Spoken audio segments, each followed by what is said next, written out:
విజయవాడ భవానీపురం జోజీనగర్లోని 42 ఏళ్ల కూల్చివేత ఘటన ఆంధ్రప్రదేశ్ రాజకీయాల్లో మళ్లీ ఒక సుదీర్ఘ చర్చకు, తీవ్ర విమర్శలకు దారితీసింది. అత్యంత దారుణంగా, అన్యాయంగా జరిగిన ఈ కూల్చివేతలపై వైఎస్ జగన్మోహన్ రెడ్డి నేరుగా ముఖ్యమంత్రి చంద్రబాబు నేతృత్వంలోని ఎన్డీఏ ప్రభుత్వాన్ని సూటిగా ప్రశ్నించడం ఇప్పుడు రాష్ట్రంలో హాట్ టాపిక్గా మారింది. ఈ ఘటన కేవలం 42 కుటుంబాలను రోడ్డున పడేయడమే కాదు, ప్రభుత్వ పాలనా విధానం, పేదల పట్ల ప్రభుత్వం వైఖరి, న్యాయ వ్యవస్థపై గౌరవం వంటి అనేక అంశాలపై ప్రశ్నలు లేవనెత్తింది.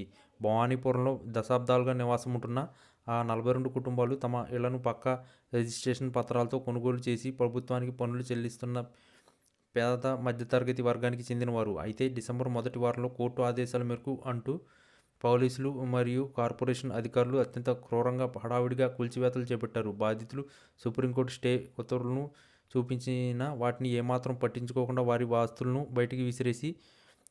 బయటకు విసిరేసి నిరాశీలను చేశారనే ఆరోపణ వెల్లువెత్తాయి. ఇదే పాయింట్ను వైఎస్ జగన్ తన ప్రశ్నలో ప్రధానంగా లేవనెత్తారు. న్యాయస్థానం ఆదేశాలు ఉన్నా వాటిని గౌరవించకుండా, పేద ప్రజల కష్టార్జితాన్ని, సుప్రీంకోర్టు ఆదేశాలు సైతం లెక్కచేయకుండా అర్ధరాత్రి వేళ బుల్డోజర్ల పాలన ఎందుకు అని వైఎస్ జగన్ చంద్రబాబు సర్కార్ను నిలదీశారు. న్యాయం, ధర్మం, మానవత్వం లేని ఈ కూల్చివేత వెనుక ఉన్న అసలు కారణం ఏంటి? కేవలం ఒక భూ వివాదంలో ఒక ప్రైవేట్ సొసైటీకి అనుకూలంగా వ్యవహరించిన 25 ఏళ్లుగా నివాసం ఉంటున్న సామాన్యులను ఇళ్ల నుండి వెళ్లగొట్టి రోడ్డున పడేయాల్సిన అవసరం ఏమొచ్చింది అని ఆయన ప్రశ్నించారు. ఈ స్థలం విలువ వందల కోట్లు ఉంటుందనే వార్తల నేపథ్యంలో ఇందులో స్థానిక టీడీపీ, జనసేన నేతల ప్రమేయం ఏమైనా ఉందా, లేక ఈ కూల్చివేత వెనుక ఏదైనా పెద్ద కుట్ర దాగి ఉందా అనే కోణంలో వైఎస్ జగన్ చేసిన వ్యాఖ్యలు రాజకీయ వర్గాల్లో ప్రకంపనలు సృష్టించాయి.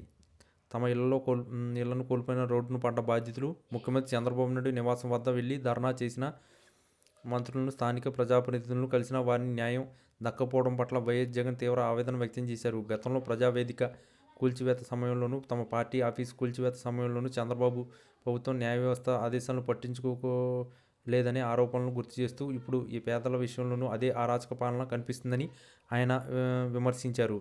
అధికారం చేతిలో ఉంది కాబట్టి పేదలపై బుల్డోజర్లు ప్రయోగిస్తారా అని ప్రశ్నించడం ద్వారా జగన్ ఈ అంశాన్ని కేవలం ఒక స్థానిక సమస్యగా కాకుండా ప్రభుత్వం పెద్ద వ్యతిరేక విధానాన్ని నిదర్శనంగా మార్చే ప్రయత్నం చేశారు. కూల్చివేతల బాధితులను కలిసి వారి న్యాయ సహాయం అందిస్తానని, అండగా ఉంటానని వైఎస్ జగన్ హామీ ఇచ్చారు. ఈ సమస్యను న్యాయపరంగా, రాజకీయంగా పోరాటం చేస్తానని ప్రకటించడం ద్వారా ఈ ఘటనను ప్రజా ఉద్యమంగా మలుచుకుని ఆయన భావిస్తున్నట్లు కనిపిస్తుంది.